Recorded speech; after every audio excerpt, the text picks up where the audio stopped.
Brian J. Smith as I live and breathe. There you are. Ah! In the flesh. Oh man, what's a nice kid from Dallas doing and from Texas doing in a place like this? Yeah, I'm telling you, from Dallas to Quantico to New York City, baby. It's the Yeah. life.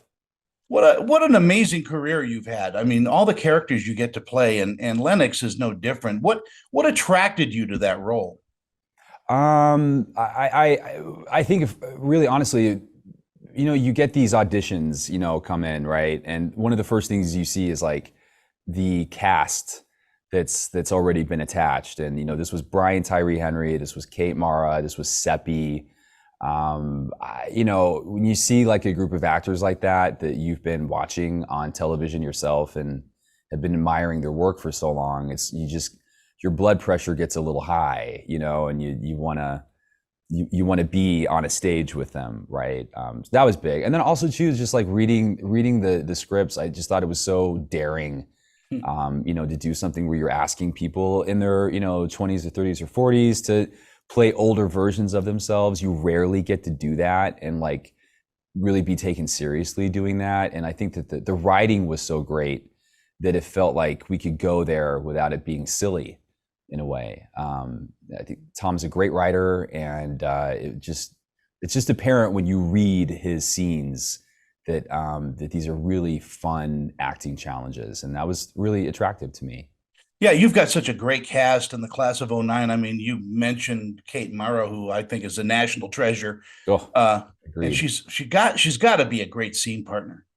She really is. I mean, Kate is one of those people like she really turns on when the camera comes on. Some people, I really have to work hard at, you know what I mean? Like I'm a workhorse. It doesn't come easy to me. And I'm not saying that Kate doesn't work hard, because she works incredibly hard, but that's paired with this thing that happens to Kate when she knows that camera is on, and she becomes the most interesting person of herself, or she becomes the most interesting version. Sorry, she becomes the most interesting version of herself in that situation. And so to be that close to her when it's actually happening was just really exciting, and sort of for me a great lesson. I learned a lot watching her. When you're looking at roles, that come across your desk, do you look for physical roles, things that have a lot of action for you? These days I don't, because I'm I over the years, I mean, I think through Sense8 and Treadstone, and I think a couple other shows I've done that have been pretty stunt heavy and fight choreography heavy. I mean, I've screwed up my back so bad. I've got a torn rotator Oh cuff. my I've got a gosh. torn labrum. Everything. At this point, I can't really do those things anymore. And so I really appreciate it when I get to play like a 50-year-old man, because that's how I feel. Thank you. Yeah, you know how I feel. I make the same sound sitting down as I do getting up now. So Yeah, the knees. yeah. But this must be a fun show to work on too. It was. It was also like it was kind of intense, because like it was during COVID. We Mhm. were kind of in that last third of COVID. It felt like when we were filming in Atlanta, where we were filming was open. The restaurants, the malls, the everything was like alive and open, but we were in this sort of bubble, Yeah. right, where we were getting tested every day. And if you were positive, if you picked up COVID at the grocery store or getting a hot dog somewhere, production would shut down for 6 or 7 days, sometimes longer. And so we had some really bad luck with COVID on the show, and but you know, got to spend a lot of time at home, Yeah. got a Well, lot of rest. you muddled through, and We you did a did. great job on this series. I appreciate it. Speaking Thanks. of series, I just chatted with Robert Carlyle, and we reminisced about Stargate Universe. And Where is he these days? What's going on? What's up with him? he is also on FX and Hulu with the Full Monty. They're doing a series. No. Yeah, They're doing a series of the full month. Oh my yeah. God, that's genius. Okay. And he Wow. says he says I wish I could go back to that set, and we need to finish that story. Oh, please. I mean, listen, if they, well, I think they're already doing some other Stargate, right? I Yeah, think like they're someone's reinventing the doing, movie. Right. That's right. That's right. Hey, well, I'll be watching from over here.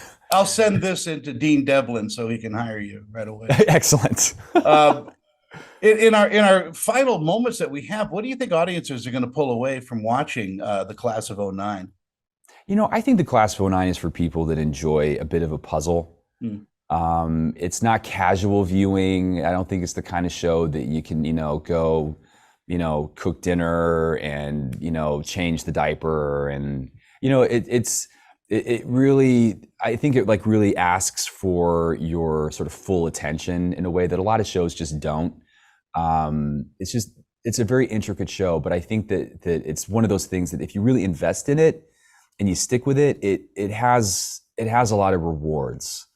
And I think that's you're always looking for people that want to hop on the ride and want to commit and go there with you. And I think that I hope it's finding people out there that enjoy this kind of complicated, intellectual, cerebral, but hopefully in the end personal story. Yeah, well, that all speaks to the writing because the writing demands attention, especially for this show. I don't think it's a coincidence that Tom, our writer and showrunner, is a novelist, Yeah. an acclaimed novelist, and I think he writes for television in a novelistic way. And in the age of binging and streaming, you can do that in a way that you probably couldn't do back in the days when everything was, on broadcast. So it's and for an actor to get to work in something that really takes its time and isn't rushing to like action beats all the time is also very exciting, especially when your body hurts this bad. And it's marvelous that you get to explore a character from both sides of life. Yeah. You know, Yeah. It's the thing. I was talking to someone earlier. It's when in our 20s and our 30s, we make all these really big, lifelong, impacting decisions about our careers and our partners, and then you find yourself at 50 or 60 or even 40 going like, my God, how did I get here? Well, this child, 18, 19, 20, whatever, made a decision of like, I want to be in the FBI, or I want to be in the military, I want to be an actor. And then you're sort of like, whoa, okay, I'm just going to have to run with it because that's what I decided to do. It's great when you get to make your dreams come true, but at the same time too, you have to deal with the implications of it the older you get. Brian, it's a pleasure to meet you and talk with you, and you have a great day, and thank you for your time. Same. Thanks a lot. You take care. Yeah.